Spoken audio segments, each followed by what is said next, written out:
Walang mas maliit. Maliit-liit lang para isang lutuan lang. Anong isda yan? Anong isda yan? White salmon. White salmon? 168. Oh, mas mahal.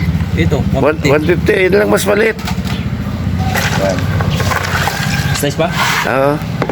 Gawin mo 30 slice.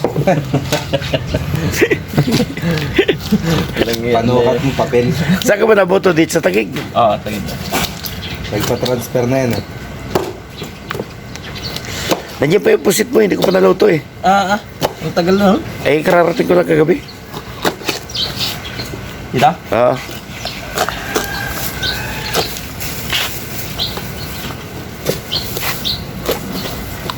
Sigang lang talaga luto dyan sa kaprito, ano, paksiw, ano. Walang ibang luto, ano. Hindi ko pa naranasan magluto niyan, dulong na sinasabi mo. Ano ba yan? Isdang maliliit eh, Pon. Isda maliit eh. Ha? Anak ng bulinaw yan. Hindi ko pa naranasan magluto niyan. Parang, Sarap to. ha? Pag natikman mo ito, baka mag-asawa ka ulit ng bago. Torta.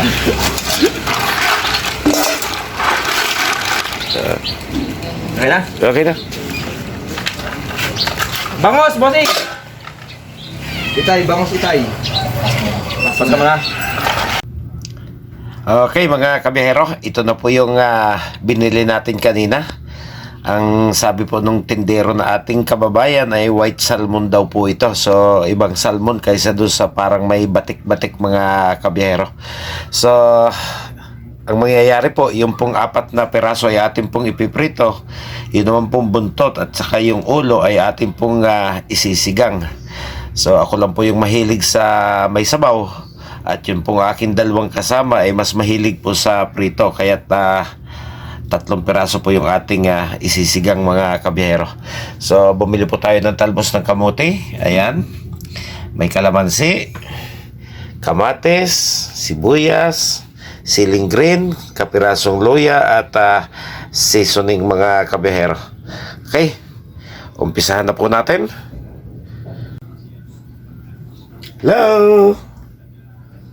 Mag-alas 10 na po. Luto na po tayo. Okay, hiwain po natin itong kapiranggot na luya. Okay. Isunod po natin itong ating sibuyas.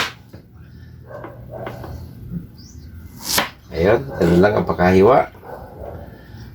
Kamatis. Kamatis na medyo kumulubot na sa loob ng ref. Ayan.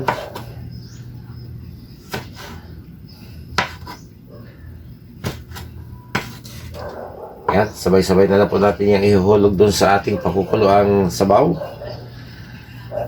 Hiwain na po natin itong ating kalamansi. At mamaya po ay ating pipigain sa tasa. Para ibubuhos na lang po natin yung kanyang sabaw. Kanyang katas mga kabiyahero.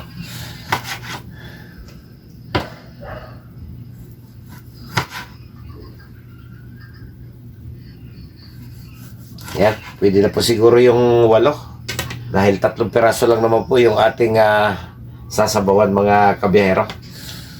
Umpisa na po tayo. Okay, so magbuhay na po tayo ng apoy. Ayan. Ilagay na po natin yung mga unang sangkap. Siling green, sibuyas, luya at kamatis. Ayun.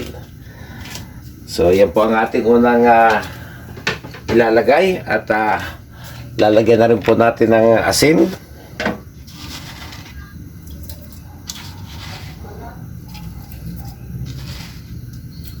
Ayan. Hindi natin sigurado kung tama na yung asin. Titikman na lang po natin mamaya. Pagkatapos, atin po munang tatakpan at hihintayin po natin kumulo bago po natin ilagay yung ating isda na sasabawan mga kabiyahero. Okay? Hintayin po natin. Diyan lang po kayo. 1 oras lang po yan. Kumukulo na.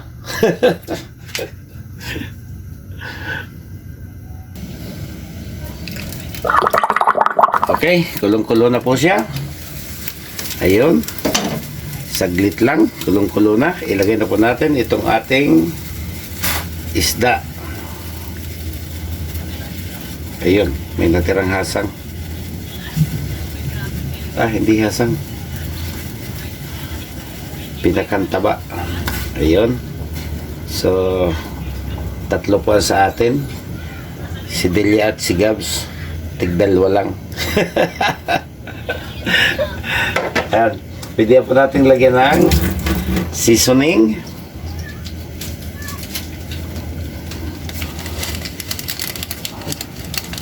Ayan. Lagyan natin ang seasoning.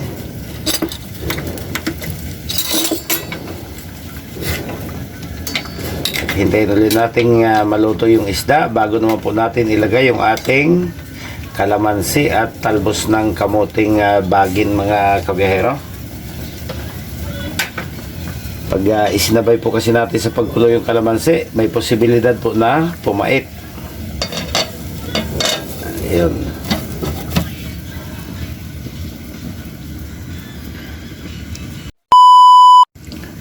Okay, check ulit natin. Ayun. Luto na. Ilagay na po natin yung ating talbos ng kamuting bagin. Yan. Pampaganda raw po yan ng kalidad ng dugo. Kulay green. Wala akong kulay pula tayong nakita sa talipapa. Yan.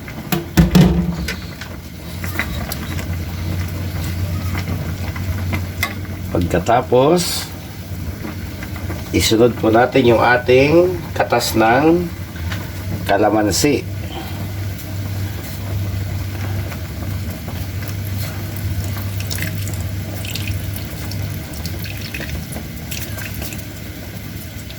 Ayun. So, hintay-hintayin po natin ng ilang minuto bago po tayo mag-final ng kanyang timpla kung okay na po ba siya. Pagkatapos po nito, magsasalang po tayo ng sinaing at tayo po ay magpiprito ng 4 na perasong kaputol ng isdang ito, mga kabiyahero. So, ito daw po yung white salmon. Yung po kasing mga salmon na ibinibinta rito na may mga tuldok-tuldok na itim, parang polkadats, imported daw po yun. Yun po yung mga frozen na dumarating dito sa Pilipinas, mga kabiyahero. Okay, tikman po natin kung okay na. Okay, sakto na po ang lasa. So, pansamantala, paalam po muli sa inyo.